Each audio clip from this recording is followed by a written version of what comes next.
ખેડૂત ભાઈઓ, આપણા ખેતીના કામમાં માટીનું પરીક્ષણ અને જો આપણી જમીન પિયત હોય અને કુવા કે બોરનું પાણી આપણે વાપરતા હોઈએ તો પાણીનું પરીક્ષણ, આ બે સૌથી અગત્યની જરૂરિયાતો પૈકીના બે જરૂરિયાતો વાળા મુદ્દાઓ છે. આપણે કયું ખાતર નાખવાનું છે, આપણી જમીનમાં કયા તત્વો કેટલા છે અને જે પાણી આપણી પાસે છે એને જમીન સાથે કેવા પ્રકારનો સંબંધ છે એની આપણને પૂરી વિગત મળે એટલા માટે આ ખૂબ જરૂરી હોય છે.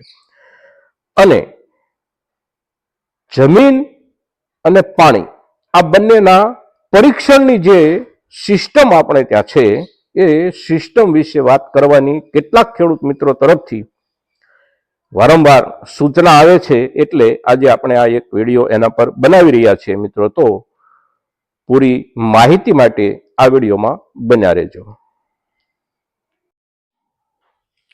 નમસ્કાર ખેડૂત મિત્રો, જય કિસાન, જય ભારત.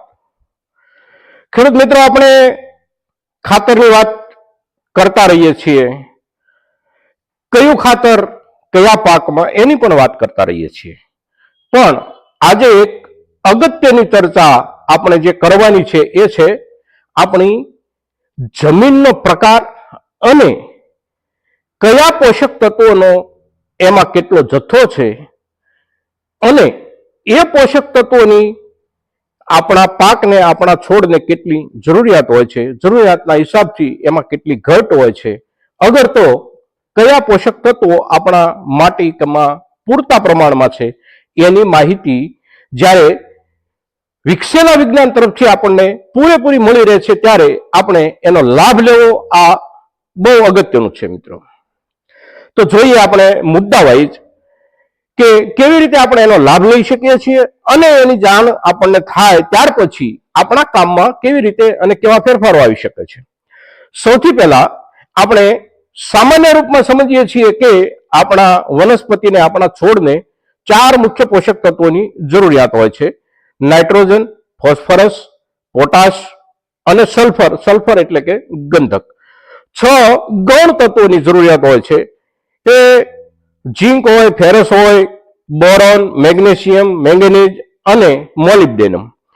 હવે આ તત્વો જે કોઈ છે એની જરૂરિયાત છે, પણ કેટલી છે તો કેટલી છે એના એ સવાલના 2 જવાબ હોય છે.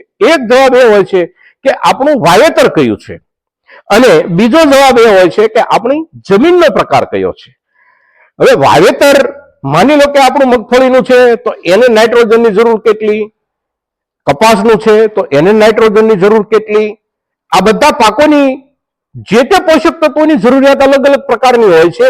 પણ સાથોસાથ દરેક જમીનમાં પણ આ પોષક તત્વોના જથ્થાનું પ્રમાણ પણ અલગ અલગ હોય છે. એટલે કઈ જમીનમાં આપણે જેમાં વાવેતર કરીએ છીએ, આપણું જે ખેતર છે એમાં કયા પોષક તત્વો પૂરતા પ્રમાણમાં છે, કયા પોષક તત્વોની ઘટ છે, કયા પોષક તત્વોની ઘટ છે તો એ કેટલી ઘટ છે અને કેવી રીતે એને આપણે પૂરી કરી શકીએ, આ જાણવું આપણા માટે ખૂબ અગત્યનું છે મિત્રો. હવે આ જે જાણકારી છે, આ જે માહિતી છે એ ખેડૂત તરીકે મેળવવા માટે આપણે આજના સમયમાં બહુ જાજા પ્રયાસો કરવાની જરૂર નથી, બહુ જાજી મહેનત કરવાની જરૂર નથી અને એની પાછળ બહુ મોટો ખર્ચ પણ કરવાની જરૂર નથી. કેવી રીતે થઈ શકે છે આપણી જમીનની ચકાસણી, કેવી રીતે થઈ શકે છે આપણી પાણીની ચકાસણી, એને આપણે સમજીએ મિત્રો. સૌથી પહેલા જમીન અને પાણી એની ચકાસણી માટેની પ્રયોગશાળાઓ ક્યાં ક્યાં હોય છે એને આપણે સમજીએ. તો આપણા જે ખેતીવાડીના કેન્દ્રો છે, જેને આપણે એગ્રીકલ્ચર યુનિવર્સિટી કહીએ છીએ, આ આપણા કૃષિ વિજ્ઞાનના કેન્દ્રો છે અને એ કૃષિ વિજ્ઞાનના કેન્દ્રો પર જમીન, પાણી આ બધાની સંપૂર્ણ ચકાસણીની વ્યવસ્થા હોય છે. અને આપણા ગુજરાતની અંદર જેટલી કૃષિ યુનિવર્સિટીઓ છે એ તમામ કૃષિ યુનિવર્સિટીઓ પાસે આ પૂરતી વ્યવસ્થા છે અને કોઈ પણ ખેડૂત ત્યાં જઈ અને પોતાના જમીન અને પાણીના નમૂનાઓની ચકાસણી કરાવી અને પોતાના કયા ખેતરમાં કેટલી ઘટ છે, અગર તો કયા તત્વો કેટલા પૂરતા પ્રમાણમાં છે એની માહિતી મેળવી શકે છે.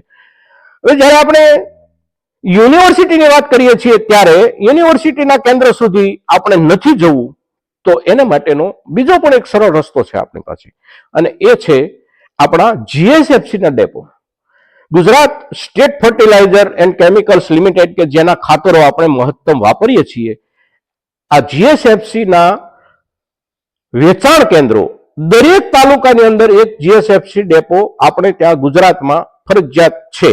અને એ જીએસએફસી ડેપો પર ખેડૂતોના જમીન અને પાણીની ચકાસણીના નમૂનાઓ કલેક્ટ કરવામાં આવે છે, અને ખેડૂતે જે નમૂના હતા એ નમૂના ડીપો મારફત જીએસએફસી પ્રયોગશાળામાં મોકલવામાં આવે છે, અને જીએફસી પ્રયોગશાળા એના પ્રમાણપત્રો સાથે આપણને વિગત આપે છે કે આ નમૂનો તમે જે સર્વે નંબરનો મોકલ્યો છે એમાં આટલા તત્વોની આટલી ખામી છે, આટલા તત્વો પૂરતા પ્રમાણમાં છે.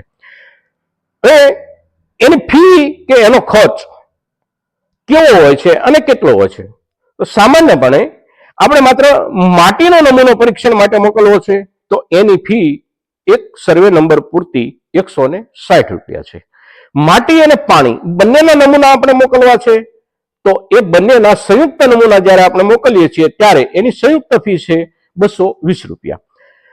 આપણા તાલુકાના કેન્દ્ર પર અગર તો તાલુકા સેન્ટરથી નજીકના કોઈ સેન્ટર પર જીએસએફસી નો જે ડેપો હોય છે એ ડેપો પર જઈ અને દરેક ખેડૂત આની પૂછપરછ કરી શકે છે, અને પૂછપરછ કર્યા પછી કેવા સ્વરૂપમાં નમૂના લઈ જવાના છે અને કેવા સ્વરૂપમાં નમૂના ત્યાં આપવાના છે એની વિગત મેળવી અને પોતાના ખેતરના જમીન અને પાણીના નમૂનાઓની વૈજ્ઞાનિક ચકાસણી કરાવી અને પોતે કયા ખાતરો ક્યારે અને કેવા રૂપમાં વાપરવા એની સંપૂર્ણ માહિતી, સાચી માહિતી મેળવી શકે છે. મિત્રો, તો આજે જમીન અને પાણીની ચકાસણીને લગતો આપણો આ વિડીયો ખેડૂતો માટે ખૂબ માહિતીયુક્ત વિડીયો છે અને ખેડૂતો માટે ખૂબ જરૂરનો વિડીયો છે. એટલા માટે મહત્તમ ખેડૂતો સુધી આપણો આ વિડીયો પહોંચે એવા આપ સૌના તરફથી પ્રયાસો કરજો. મિત્રો, જય કિસાન, જય ભારત.